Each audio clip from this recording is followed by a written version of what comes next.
Well, hello, my name is Ralph and welcome back to the channel today. Hope you're going to enjoy what we have for you today, and we're just going to move along on this shovel head motor and keep moving.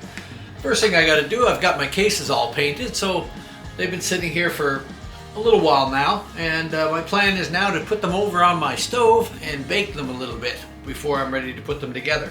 So I have to take all the taping off and everything else to get them ready, so we're going to get at that today. And then we're probably going to get on to the bottom end today, which is always a little more exciting, getting the flywheels together and getting those sort of things happening, get you closer. Then it doesn't take long, you get the cases together, stuff starts to happen. So follow us along and we'll get at it.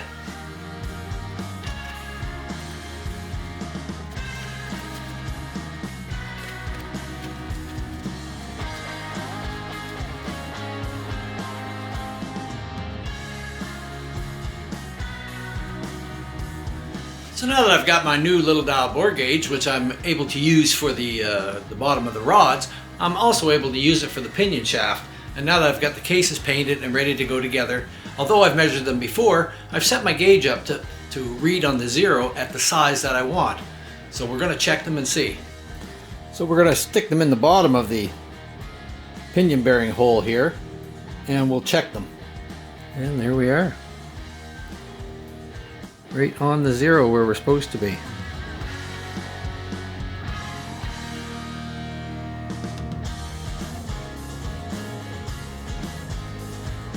So now you can see what a great little tool this is, and it takes a lot of the guesswork out once you have it set up. Yes, I can do it with telescoping gauges. Yes, I did. Yes, I measured them all with telescoping gauges and done what I was supposed to do with them. But this little tool is just the cat's ass for sticking in there and measuring what you want to measure. So I'm glad I got it. Alright, let's get on with it. So now that we've got our pinion shaft hole measured and we know where we're going, it's a simple calculation and I can help you out with that.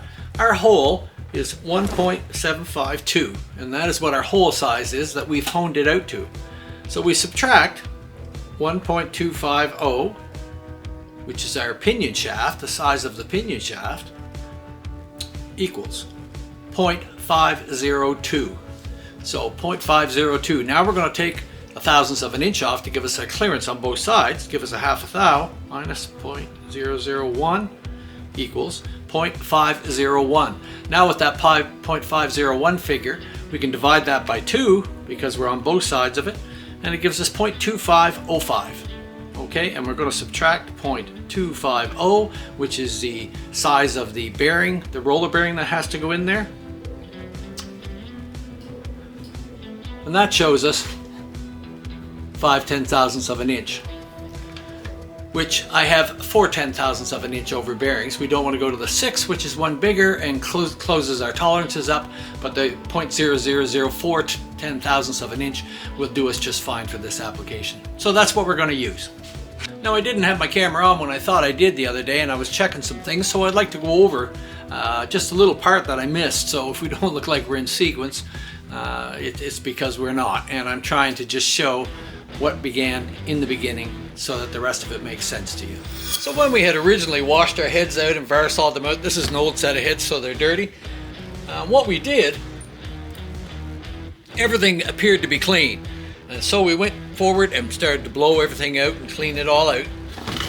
But as we blew it out, through all of these little oil passage holes, which are here and down inside here, and there's one up here that allows the oil to drain back.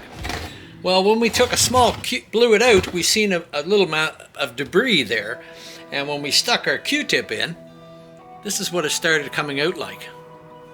So we were putting our Q-tip in here through these holes as far as we could, and it came out very, very cruddy like that, very dirty.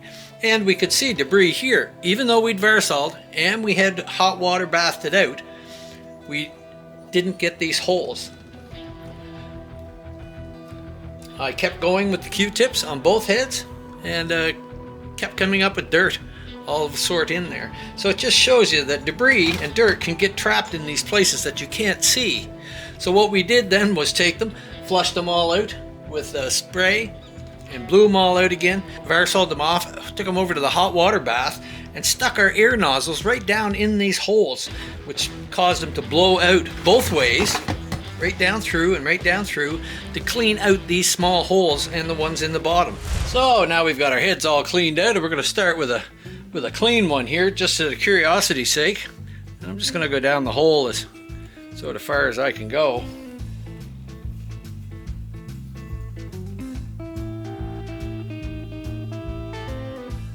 Now you can see we're pretty clean there. Can't really get in the bottom one there so much, but there's nothing. Then we'll check the bottom hole here.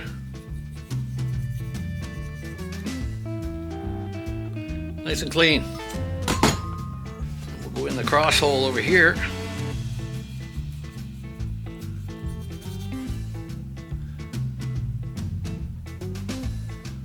A little bit of kind of a dirty mark where I've been rubbing it in there. Q-tips. So that's just a small thing there. Often could be overlooked. You're varsoling or you're washing it out in the tank. All them little cross passages and on your motor and such, any of those little cross passages need to be sprayed out. You know, you need to take your brake clean with a little fine tube to be able to stick in the places and spray it out and check it, and then some Q-tips. I always have them on hand. I can stick it in there, go, whoa, you know, there's still some stuff in there. We need everything to be crystal clean. So that's just a little tip on shovel heads. Stuff accumulates in there, they get dirty in there, and rarely does it get cleaned out of there like it should be in that cross passage. Okay, let's move on. One of the things I did want to mention when you're doing valve work on your head, it's important to keep all your springs and your keepers and your top keepers, your bottom keepers all together, and note of which each one goes in where. There's wear in where the keepers set in. You know, where the keepers sit down in here can get worn. The bottoms of these can get worn. Springs have a little bit different pressure for their depths, etc. It's very important, and I always number all mine so that I know that they'll go right into their respective head. I keep a list of what head uses what number valve spring, and in the end, in all the calculations, there can be quite a variance in there with some of them, so it's important to do that just to keep them straight instead of just firing back in there, go, oh well, I measured them before and that's what they were. They may not be now, so always, it's just another little thing, but worth taking the time. So what we need to do now is take a measurement from the inside of this, and that's where we want that to bottom out roughly, because we don't want to just keep pounding it on until this stuff gets pushed up out. So I've locked the measurement here, and I can look on this, and I can see here that I'm not far from the bottom, but I'm not to the bottom. So because we've turned this out, we should be able to drop this right down over it afterwards. Let's go this way so I can eyeball it.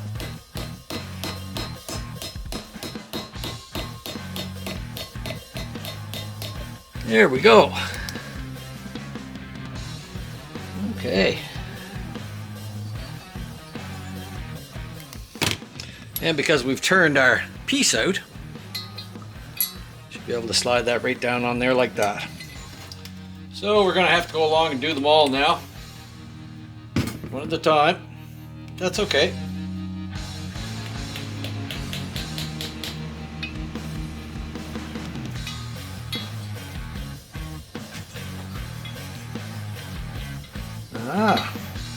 See, that little one, the collar is swelled up just enough. It doesn't quite want to go down on that, and that's what I mean. If you just tried to punch it down through, it would have jammed up in there on you. Just don't quite want to. I have to take another little cut off of that. So we've just got to take a fine cut off of the inside of this, just enough, so that this will slide down over it. Now we've got to allow a little bit for expansion, so we can't be tight, but we don't want to go bigger than the other size. So let's try some.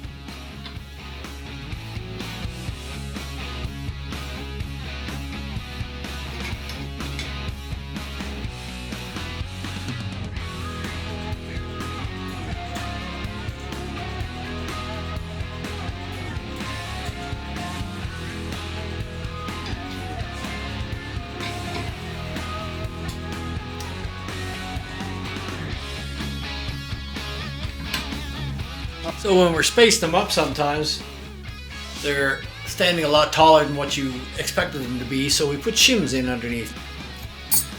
Then we just go through until we find the one we need.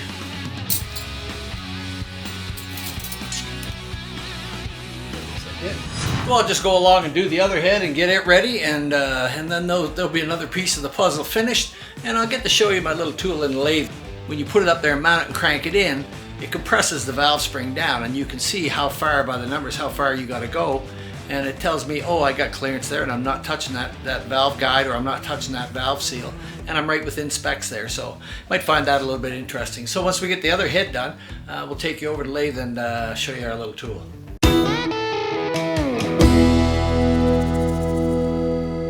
So we've got a little jig set up in the lathe here, and we're going to let you have a look at it today.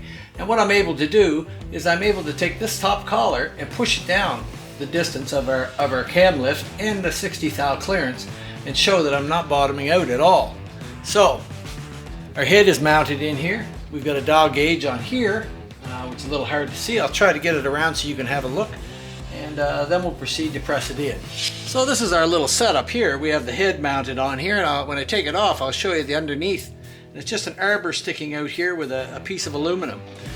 We put a vice grips in our tailstock here that'll move in and out, and we can zero our dial here, which is what we're going to do, is zero our dial out at 0 right there.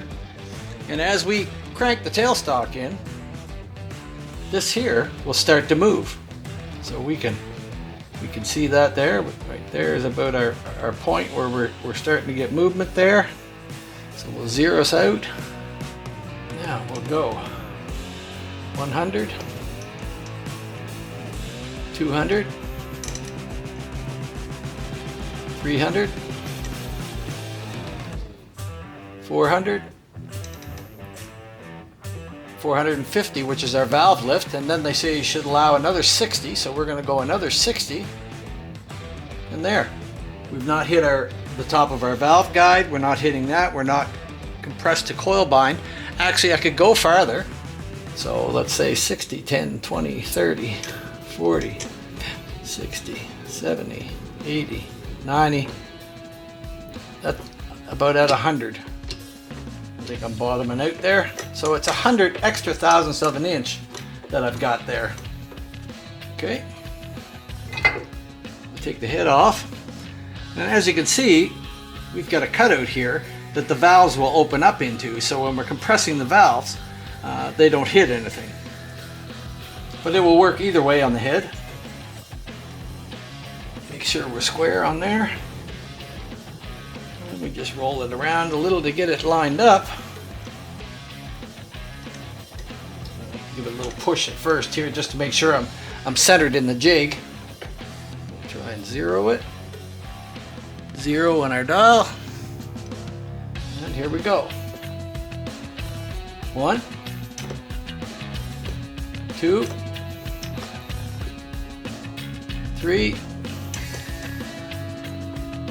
4,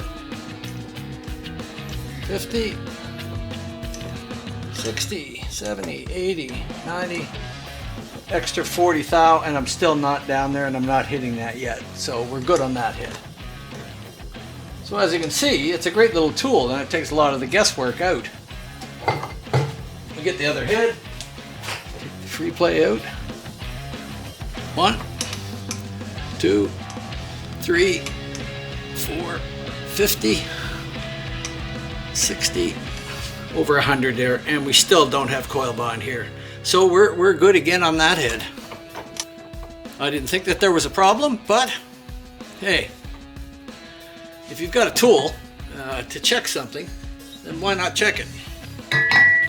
And in the early days, like I say, I didn't have a trock checker or anything like that, but this, I was able to jury rig something like this up, which enabled me to take the guesswork out of it. And I could feel confident that that cam wasn't going to cause a problem. Ready? 1, 2, 3, 4, 50, 60, 70, 80, 90. That's 100 again. I still don't have coil bind here, and I'm not hitting my valve seal. So as you can see, it's a pretty handy little tool. Just mounted in our chuck with this bar, and we welded a piece of aluminum on an angle, on this angle, that the head would sit at, so that we could get a square push on the valve guide, on the valve itself. So it works very well, and I've used it many times, and I would use it again. So those heads are good to go as far as I'm concerned. I've done all my due diligence and tried to do every check that I could do on them, as I always do. Sometimes I'm a little anal about stuff. Sometimes maybe it's a little more work than I have to, but I have peace of mind to know that when that valve train pushes that valve down, that it's not going to hit things, and that we have a lot of clearance. The only thing I have left to check is the clearance between the valves, and this not being a high lift motor, I don't think that's going to be a problem at all, but we've gone along and built ourselves a valve checker, so we'll be able to check it out at the end of that and see how it goes. Okay, now with our oil stove on and hot, and it's hot today because it's cold here, we put our cases on there and we're going to let them bake for a couple hours, and I'm going to switch the cases out and then bake the other one for a couple hours, and that'll harden up our paint on there for sure before we go to handle it. It's been hardening for a week or two now, but putting it on there I haven't had a chance because I have masking tape on it all. Now that the masking tape is off, we're going to set them on there and let them bake. So today we're going to go along with assembly on the bottom end. We've got everything prepped for it, and I've blown all the passages out here through the pinion shaft and out through here to make sure that there was no blockages in the holes here. So we're going to go along and start with our small bearings on the bottom. And we've calculated them out to 4/10,000ths of an inch. I've cleaned all these out, and I've found that Vaseline is the best thing put in here. It's soluble, and it's not grease, so it won't cake up. And it just helps hold them all into place.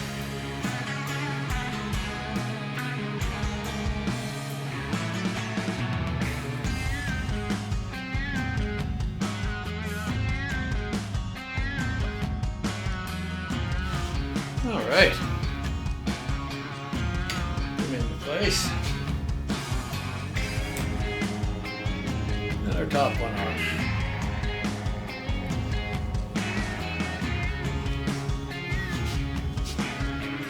Now, according to S&S, they like to see a little bit of green on there.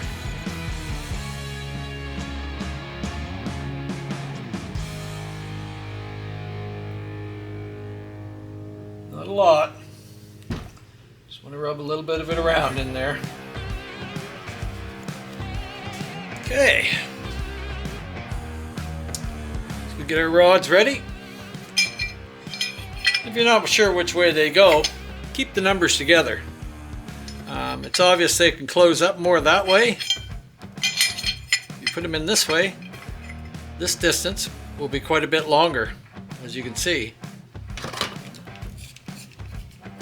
And about the same on this.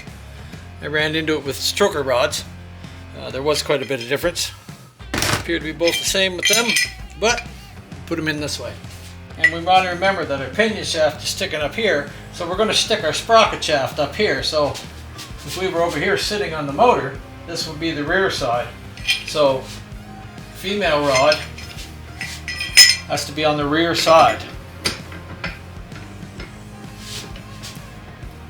And we'll just play with them a little bit here. Sure they'll all go down in.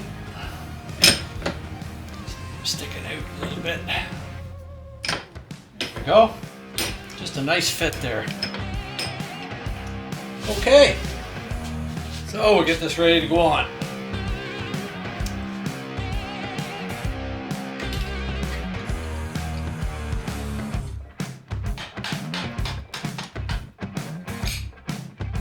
I got this little thing I got made up here with just a couple pieces of angle iron, so to speak, channel iron aluminum.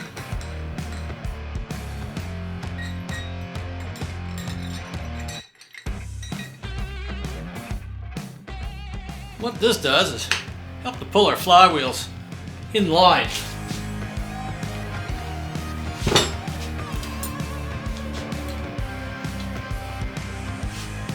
see by this that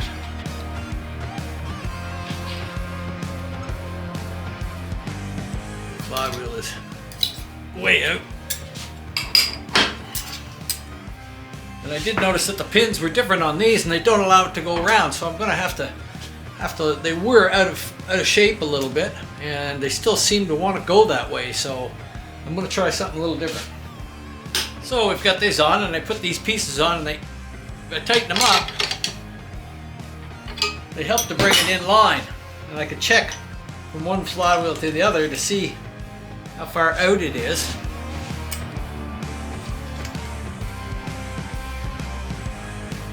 And it seems like I'm out just a little bit.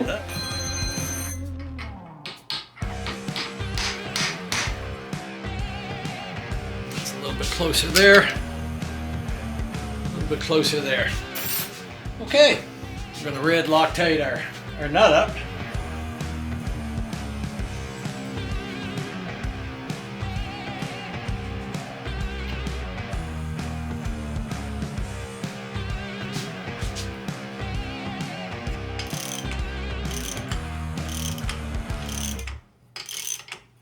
Start to snug them up there.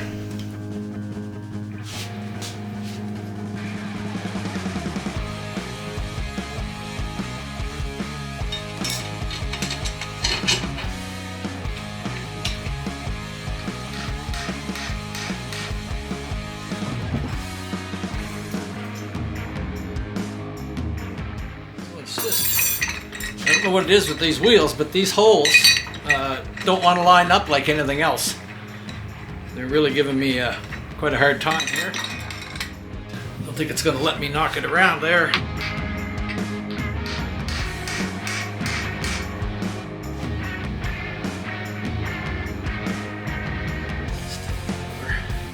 Sprung. There we go. Getting there now. And I'm looking for a light between the ruler and the upper and lower parts. So what I've had to do is drop these pins down a little bit so that I can tap these flywheels around, and they certainly don't seem to want to move. I remember when I took them apart that the pins wouldn't go straight down in these, which is very unusual. I never had that problem before, and I don't know why that is. That looks pretty good there. We're going to snug them up.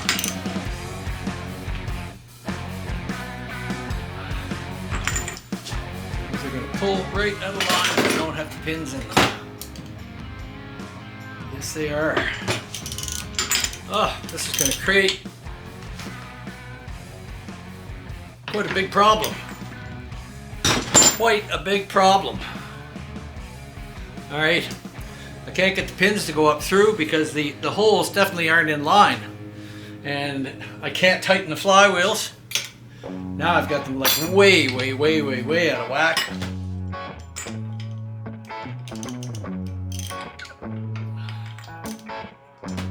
Way out of whack now. Okay, try something different. So what we've had to do here is put this in a vise, and I've clamped it with a piece of aluminum here. Put some pressure on it, and I can put my little ruler on here, and I can see by checking it that I'm pretty close. You're not going to get it perfect. That's what truing it's all about. Now we're going to see if we can tighten it up like that.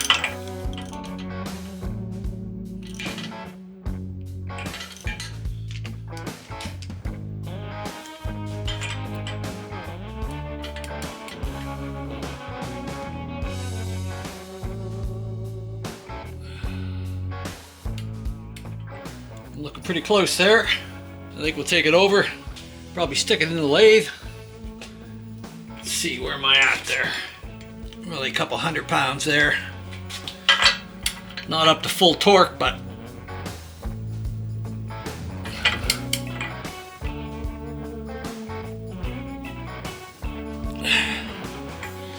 so we're gonna go over and put that in the lathe. See if we can get it within true, and then we'll bring it back, set it in there, try it again, go put it in the lathe, see what we got.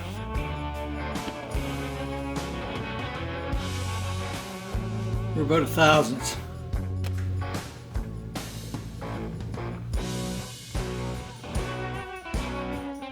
try to get it closer than that. Put it in the press and torque it first. So I'm gonna make sure I can torque it up there. I'm pretty damn close now. From here it'll just be time dicking with it.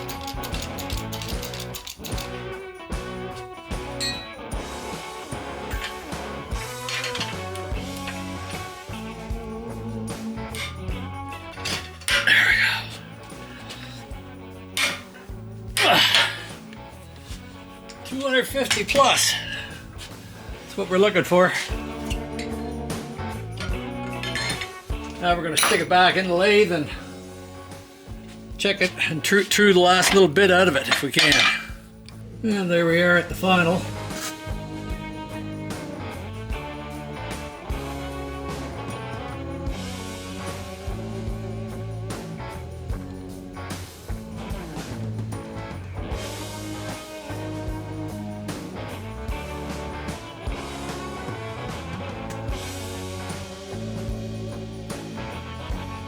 So after some time of dicking around, I think we'll go with that there. We're just encroaching on the half a thou, half a thou, 5/10 thousandths of an inch, which will give you an inch on each side, so they say, but and sometimes they say within a thou is fine. But I think those flywheels are where they should be, and I've retorqued them, so now I know they're good. Now to put the rest of the bottom end together. So now we got left to put our bearings on here for our inside case before we can put the case on. So I've got stuff ready here, and we're going to start by oiling up the shaft, of course. A lot of oil on there.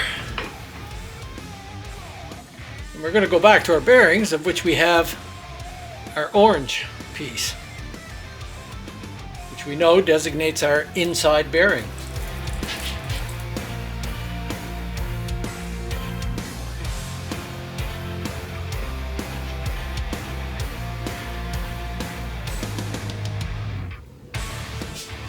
And this is our inside bearing, so it has to go this way so that it can fit in the cup.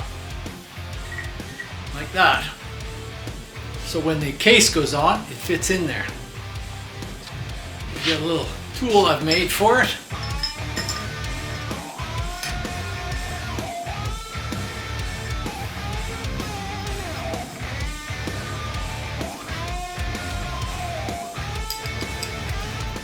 You just tighten the top one down until it bottoms out in there.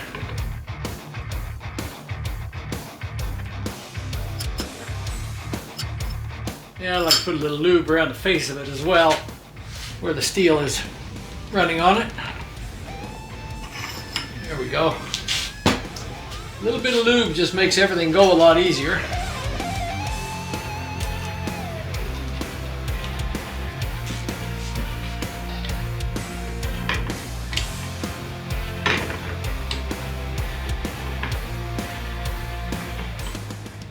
It's a little harder every year. Sun's starting to bleed through there now.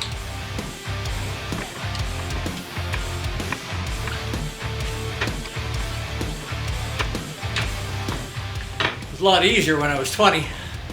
A lot easier when I was 50. Even 60. Now it gets a little harder. But you just do things a little slower and use your whole body.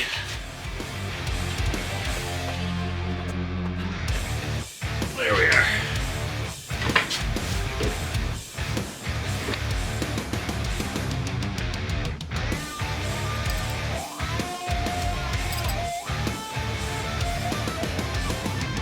There we go. And right now, while I'm at this point, we put our small little spacer in there so that we don't forget it. It just goes right on the top like that. We won't forget it when we put our other half on. So there, we've got that together today. Now the next thing to do is put the case, to get the case on it. We've got our bearings ready to go for our pinion bearings. So they're set to go. We'll be able to put them in, slide the two halves together.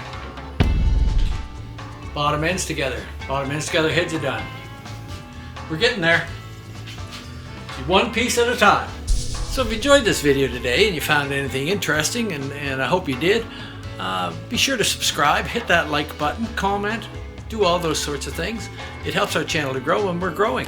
And I'm pretty excited about that. Being into the leagues of a YouTube content creator is something sort of different for me, but life is full of changes, and as you go along, you have to roll with the punches and go with what comes your way.